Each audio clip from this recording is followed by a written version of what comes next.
Sedím v plug-in hybridnom Opeli Astra. Dnes vám urobím takú dokonalú stylingovú recenziu. Sedadlo je naozaj ergonomické a pohodlné, s kvalitnou opierkou hlavy, takže vás nebude bolieť krčná chrbtica. Je tu naozaj veľa úložného priestoru, kde si teda môžete odložiť všetky veci a máte to naozaj po ruke.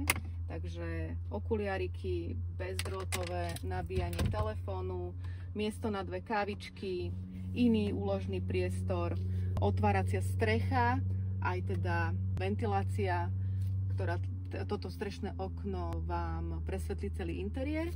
A čo sa týka toho displeja pred vami, ktorý vyzerá až futuristicky, je naozaj veľmi prehľadný. Môžete si navoliť všetky potrebné funkcie, ktoré potrebujete o tomto aute vedieť. A jednoduchom a čistom viditeľnom displeji si viete nastaviť klimatizáciu, viete si tam nastaviť vyhrievanie sedadiel, takisto volantu, čo je veľmi dobré hlavne v zime. Teraz je síce leto, keď to točíme a skôr teda sa tešíme z tej klimatizácie kvalitnej, ale v zime každá žena ocení, že bude mať vyhriatý volant pred jazdou a nebudú jej mrznúť pršteky.